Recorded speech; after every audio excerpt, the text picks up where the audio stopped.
Bien, entonces nuevamente buenos días. Vamos a continuar con nuestra temática. Lo último que estuvimos trabajando fue la parte de características del aire comprimido, algunos fundamentos, la parte de historia y sobre todo la parte práctica importante fue lo de los elementos que se necesitan para la preparación de aire comprimido. Vimos algunos elementos como compresor, filtro, regulador de presión, válvula de alivio, manómetro, lubricador, secador por absorción, por adsorción, por refrigeración. Vimos la parte de lo que es la unidad de mantenimiento, lo que son las redes de distribución de aire a través de tuberías y que generalmente había en distribuciones de abierta, cerrada, mixta o de malla y cómo se le denominaba a la bajada que se le hace de la tubería elevada del aire. Bueno, de hecho esa tubería va siempre elevada, pero no va horizontal realmente. Esta tubería tiene que tener una inclinación. Esa inclinación sirve para que la condensación del agua que todavía pueda llegar a escapar, esa condensación por la propia inclinación de la tubería vaya recorriendo, llegue a la punta de la tubería y en la punta de la tubería se le pone una bajada y esa bajada tiene una trampa de agua que va a servir como purga. Entonces, no va a ir de manera horizontal, siempre tiene que ir inclinada para que eh, por gravedad se vaya acumulando el agua al final. Esa inclinación es del 2%, se calcula de acuerdo a la longitud, se multiplica por el 0.02 y si por ejemplo donde inicia la tubería son 2,5 metros y la tubería va a medir 100 metros, se multiplica lo que serían los 250, que son 250 centímetros, por 0.02 y a lo mejor les va a dar 5 centímetros. Eso significa que la tubería en un inicio está a 2,50 metros y al final está a 2,45 metros. Con esa pequeña inclinación es lo que va a beneficiar el hecho de que el agua vaya en decantación hasta la parte extrema de la tubería. Y fueron los elementos que estuvimos viendo. Ahora, ya vamos a empezar formalmente con lo que serían los elementos de trabajo. En cuanto a los elementos de trabajo, vamos a comenzar ya con los actuadores neumáticos. Como les había indicado, voy a tenerme que ir más pronto. De todos modos, de esto hay mucha información. Les voy a dejar algunas referencias de documentos en PDF y me voy a detener solamente aquellos puntos más relevantes. Los elementos de trabajo neumático son conocidos como actuadores neumáticos o como elementos finales de trabajo. La mayoría de ellos son de tipo lineal, hacen un movimiento de salida y entrada, son actuadores lineales. Ahorita vamos a ver algunas imágenes. Es importante conocer estos actuadores neumáticos porque en el siguiente nivel, que es PLCs, los PLCs son sistemas de control electrónico que van a medir señales de sensores, que es una parte que también tenemos que ver. Vamos a tener sensores de proximidad, inductivos, capacitivos, magnéticos, ópticos. Esas señales van a ser enviadas a un PLC y el PLC va a tomar la decisión de qué movimientos tiene que realizar la máquina y esos movimientos los va a mandar a través de la activación de actuadores neumáticos, que son los actuadores lineales o también conocidos como cilindros. Bien, vamos rápidamente a aclarar el término actuador. Actuador es el elemento final de trabajo que va a hacer que funcione el proceso. Tenemos distintos tipos de actuadores en los sistemas de automatización. Tenemos actuadores eléctricos. Por ejemplo, un actuador eléctrico sería un motor, porque un motor lo que hace es que provoca un movimiento a partir de que yo le inyecto electricidad, pero hace un trabajo y el trabajo es que hay un movimiento y ese movimiento está acoplado a cadenas, engranes o algo que realice un trabajo. Un actuador eléctrico podría ser una lámpara que convierte la energía eléctrica en luz. Un actuador eléctrico podría ser una resistencia eléctrica como un horno o una pistola de cabello que cuando ustedes hacen pasar la corriente por una resistencia eléctrica de alambre, esta se calienta y cuando pasa el aire ya sale el aire caliente, que sería en el caso de una secadora.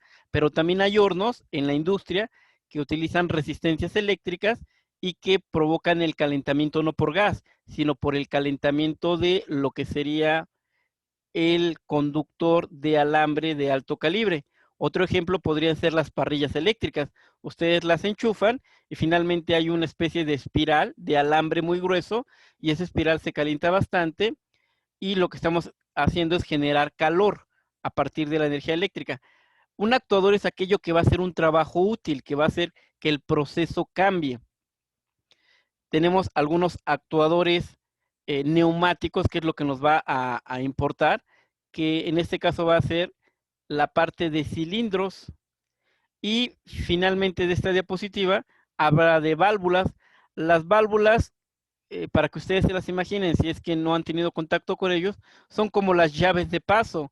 Simplemente abro y cierro. En la industria hay válvulas muy grandes, a lo mejor de 20 pulgadas, de 10 pulgadas, válvulas muy grandes, como en las tuberías de Pemex, que para abrirla a lo mejor tienen un volante como si fuera de un tráiler o algo así, algo muy grande para poderla girar.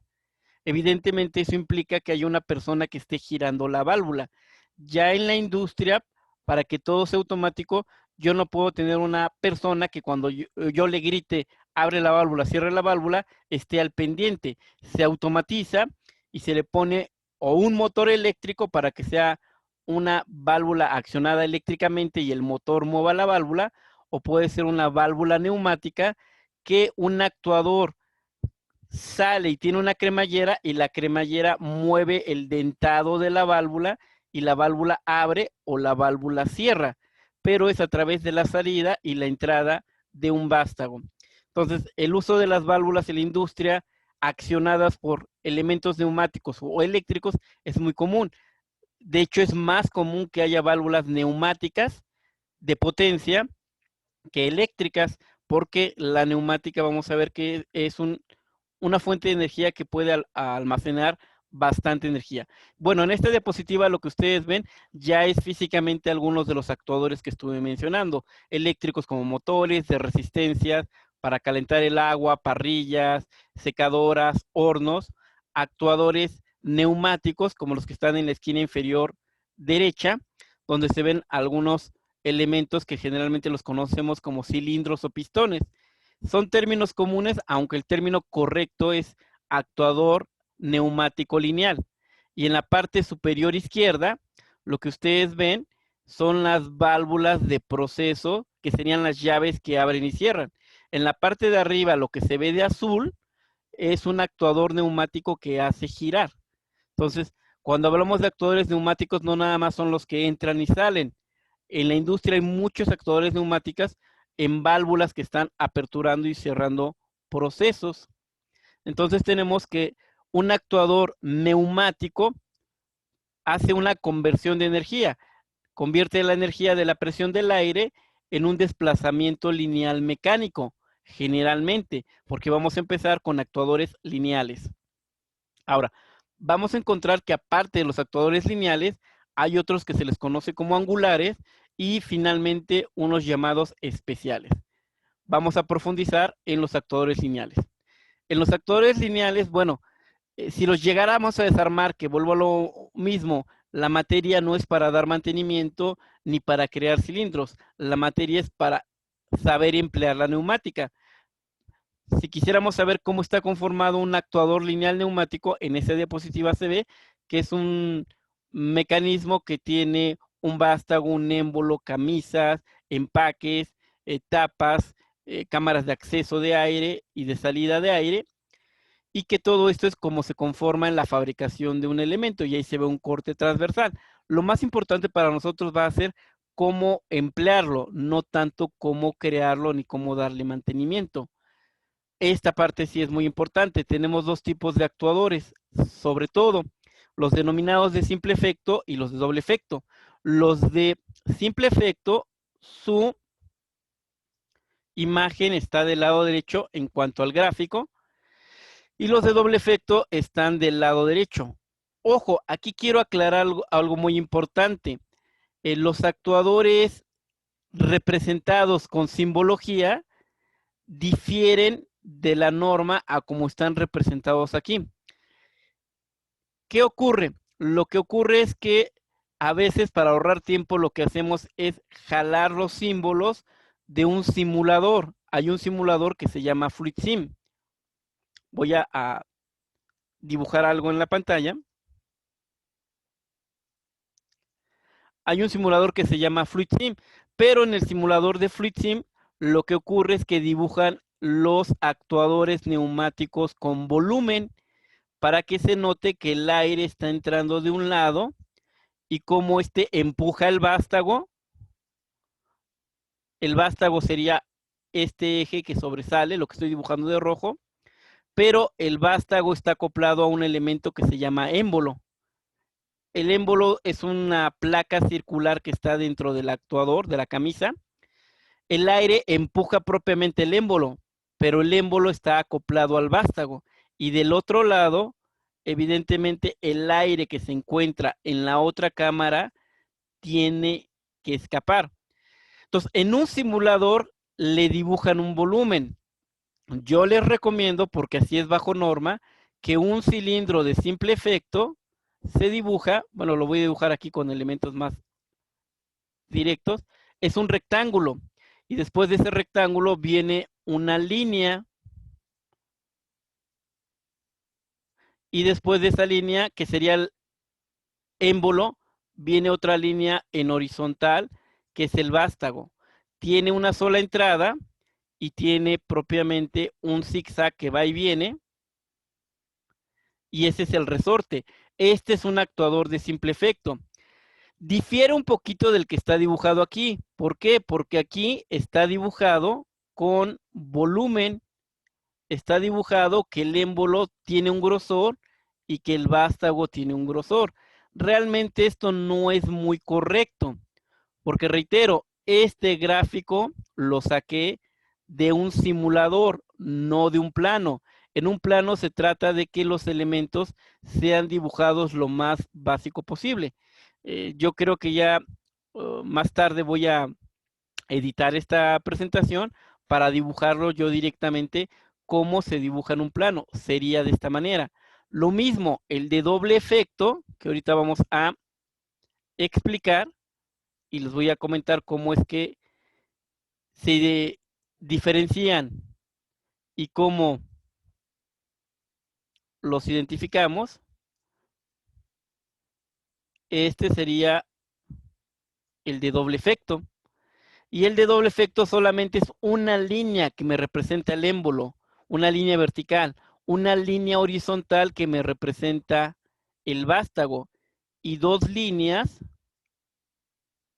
que me representan la entrada y la salida de presión. No llevan volumen. Eso es algo muy importante.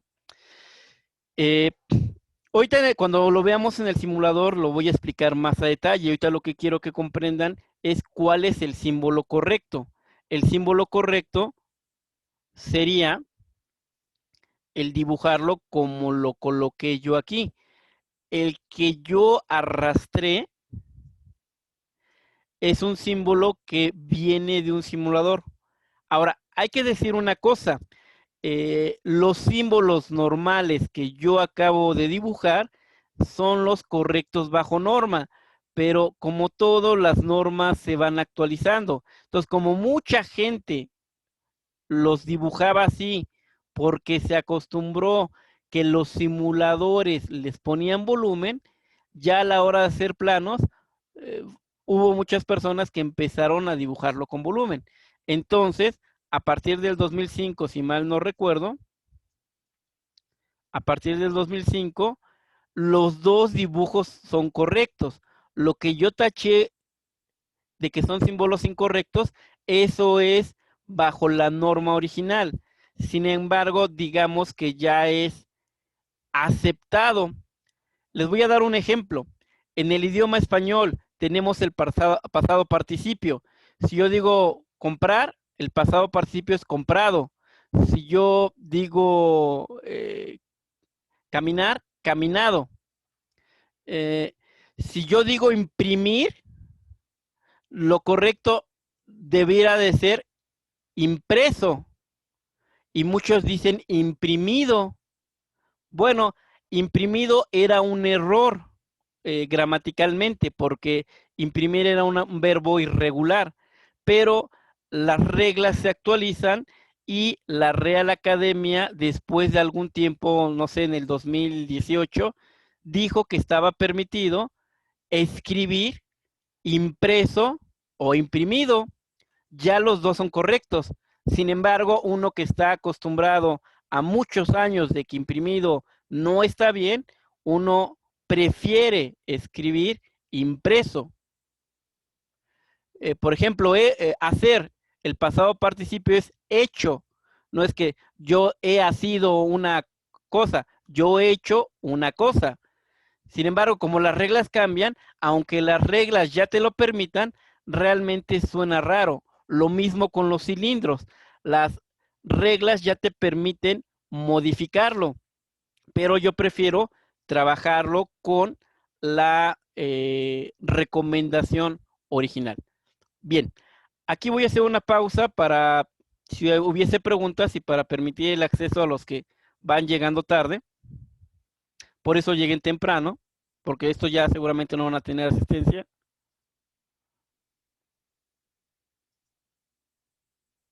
Dudas hasta aquí, ya sea que las manifiesten en el chat o que levanten la mano para escucharlos de su diadema, de su micrófono. Ok, tengo una pregunta y una mano. Primero voy con la pregunta. Ok, aquí dice que en el chat no hay preguntas y Peña levantó la mano. ¿Cuál es su duda? Gracias, profe. Bueno, al momento de diseñar los planos o los trabajos, ¿podremos utilizar cualquiera de los modelos o tiene que ser el que nos dibujó usted? Ok, si son planos para un proyecto industrial, hay software, así como hay software de diseño mecánico, que es el AutoCAD o el SolidWorks, hay un software de diseño para circuitos neumáticos, se llama FluidDraw, de fluid, de fluido, y draw en inglés de dibujo, FluidDraw. Y el FluidDraw trae los símbolos que yo dibujé, nada más que es un software que solamente sirve para hacer planos. Hay otro software muy utilizado que nosotros vamos a usar, se llama FluidSim. El FluidSim dibuja los diagramas, pero aparte los puede simular. Entonces la gente, si quiere comprar uno de los dos softwares, la mayoría compra el software de FluidSim, porque te permite hacer el gráfico, pero aparte te permite simular si va a funcionar. Entonces la mayoría ya no compran el de los planos y el mismo que hace la simulación copian y pegan o lo insertan en un plano y ese lo presentan como el plano final. Tiene los detalles que acabo de decir, que tienen volumen.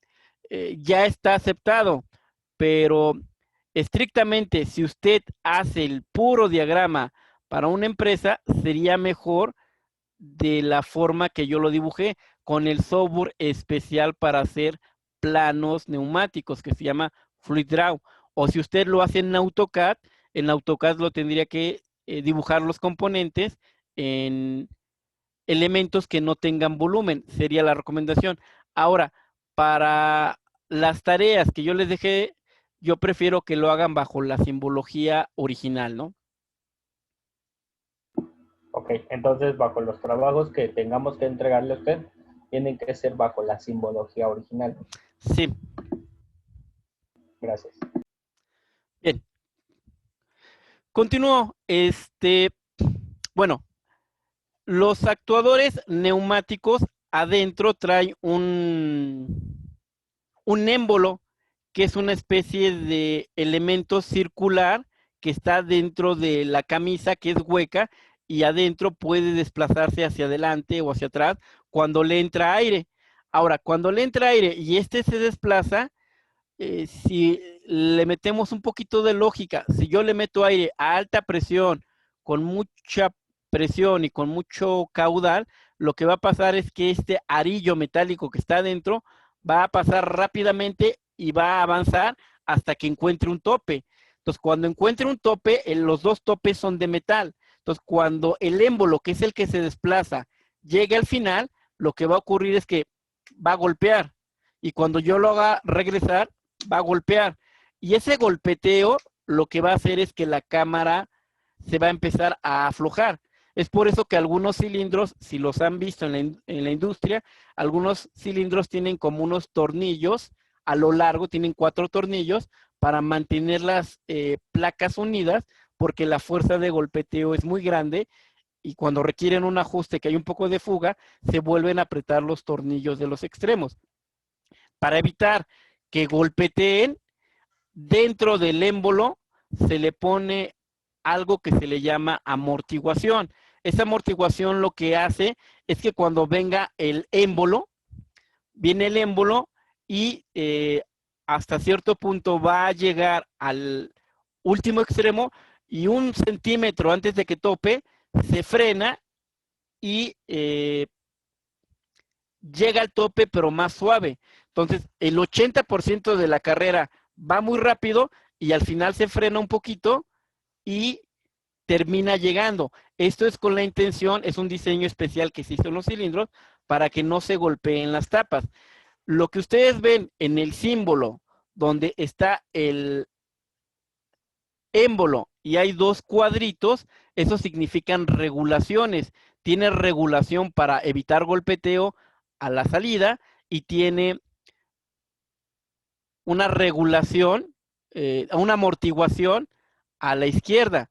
Ahora tiene una flecha. Esa flecha significa que esa amortiguación es ajustable. Yo con un tornillito le aplico un desarmador y con ese desarmador ajusto qué tanto esté regulada para que tampoco sea como un amortiguador neumático o de una silla donde como que llega, pero se amortigua tanto que hasta como que rebota, se amortigua demasiado. O sea, tiene que llegar suave, pero si llega y como que rebota porque se hace una cámara de aire, sería bueno ajustar el nivel de regulación de amortiguación. Bueno, a lo que quiero llegar es que ese símbolo significa actuador neumático lineal de doble efecto con amortiguación regulada. En el de la parte de abajo, de todo esto, reitero, van a tener la información. De hecho, la intención es que a partir de esta clase y las demás, ya previamente a la clase, hayan leído los manuales, porque de otra manera, yo voy a estar hablando de algunos elementos que a diferencia de la escuela, aquí físicamente no los tengo. Y entonces les podría explicar cómo es, pero si ustedes ya vieron un poco de la fotografía en el manual, pues es más fácil interpretarlo. En la parte de abajo tenemos un actuador lineal de doble vástago. Eso significa que tiene doble vástago, sale por ambos sentidos. Yo meto aire de un solo lado, el vástago de la derecha sale y el de la izquierda se contrae. Yo meto aire del lado contrario, el de la izquierda, el vástago sale y el otro se contrae. Eso significa que tiene 2 puntos de salida. Este tipo de actuadores en ocasiones se ocupa mucho en las bandas transportadoras para, por ahí tienen activado el micrófono, me distrae. Se ocupan en las bandas transportadoras para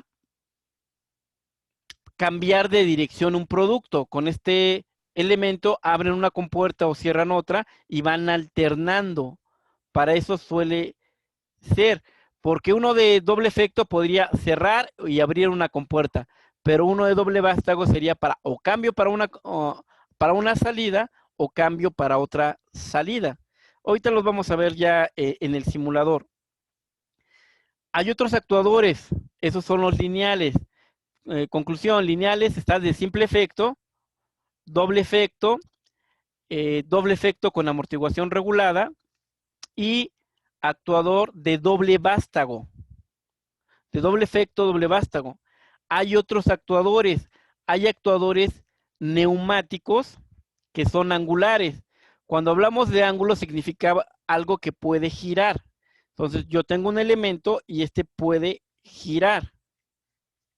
Y un actuador neumático angular pues puede ser fabricado para que nada más gire 45 grados, 90 grados, 180 grados. ¿Por qué? Porque a lo mejor va a ser un actuador que solamente va a ser un apriete, que va a colocar una corcholata de estas que ya giran, o va a cerrar una tapa de algún producto, y puede ser que algunos productos con un cuarto de vuelta cierren, con media vuelta, con una vuelta completa, o algunos con 3 vueltas.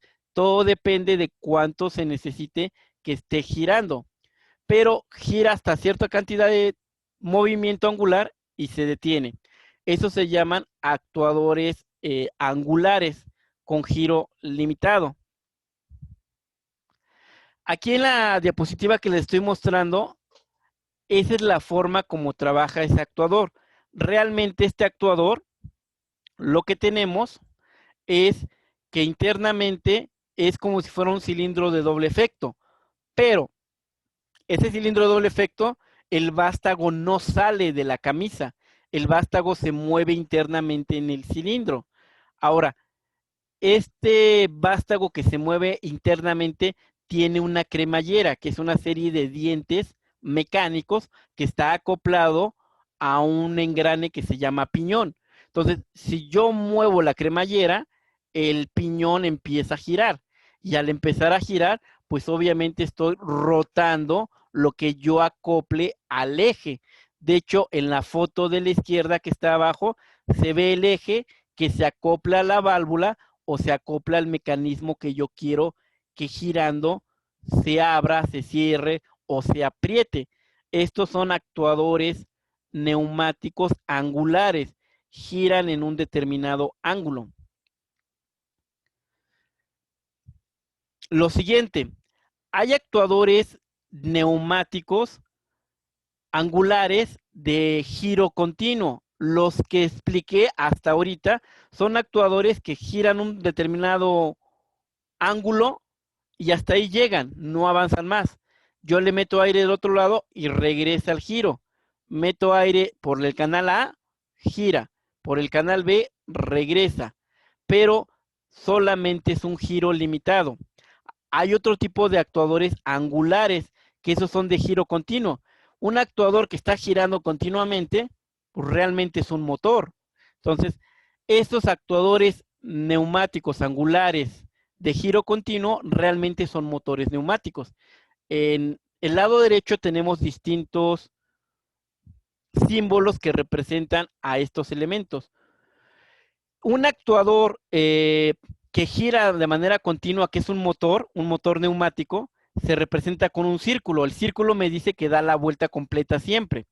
Ahora, tiene un triángulo. Si el triángulo, la punta del triángulo va hacia adentro, significa que es motor.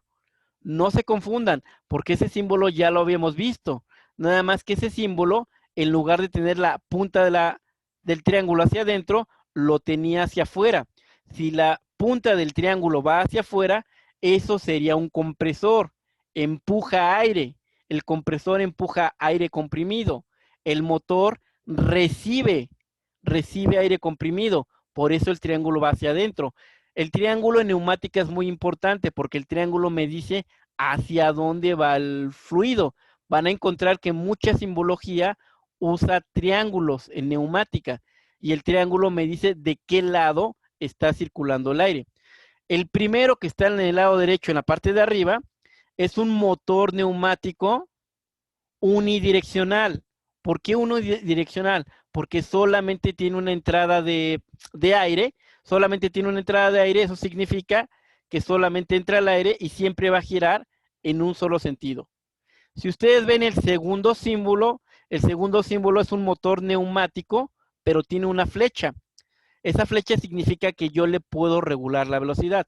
Es decir, es un motor que gira, pero yo puedo regular que gire muy rápido o puedo regular que gire lento.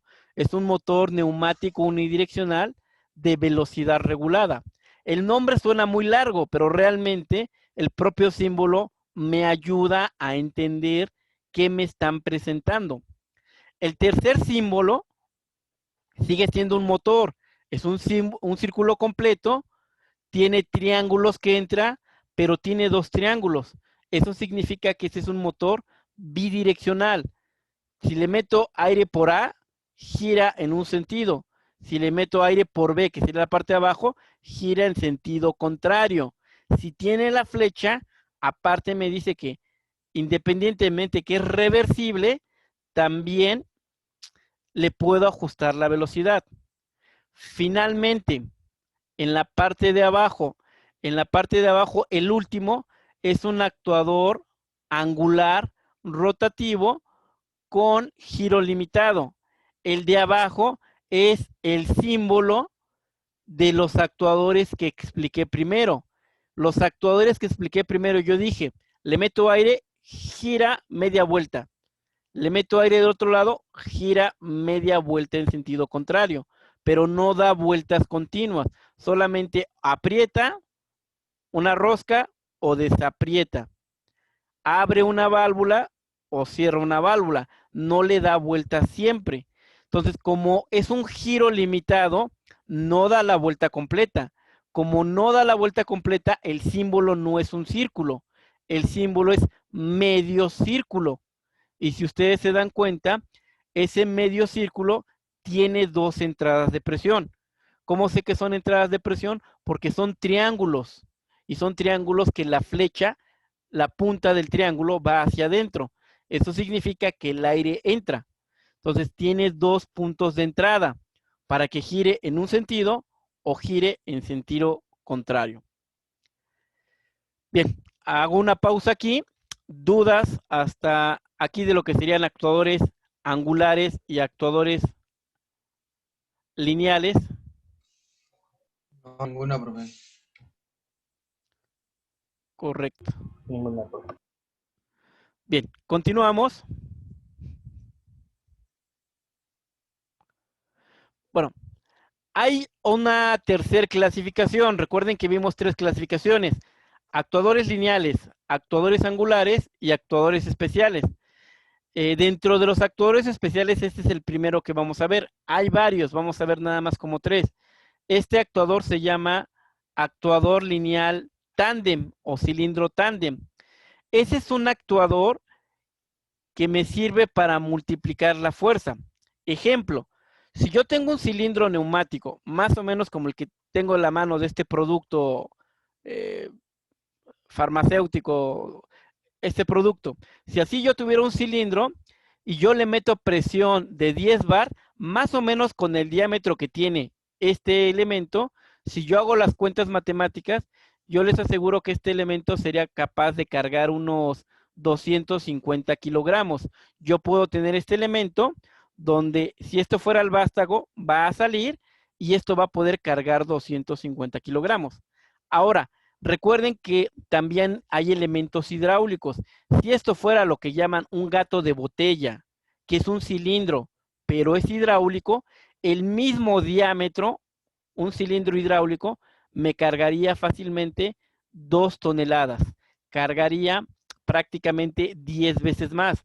La hidráulica tiene más fuerza que la neumática. La neumática tiene más fuerza que la eléctrica, pero menos que la hidráulica.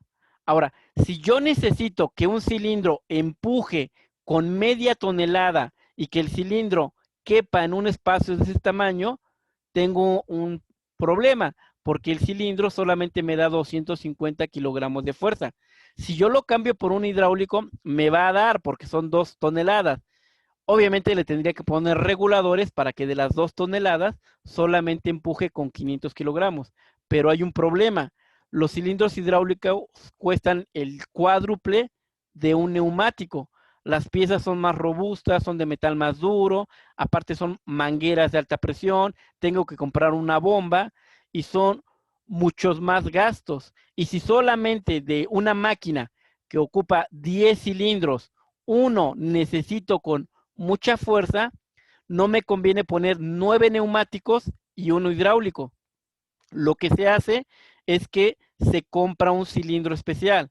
Ese cilindro especial se llama cilindro tándem. Es a lo que quiero llegar. Es el que estoy explicando. Ese cilindro adentro tiene varias cámaras y cada cámara tiene un émbolo. Es como si estuviera partido por dentro y tiene un émbolo, dos émbolos. Si tiene dos émbolos y tiene 4 entradas de presión en lugar de 2.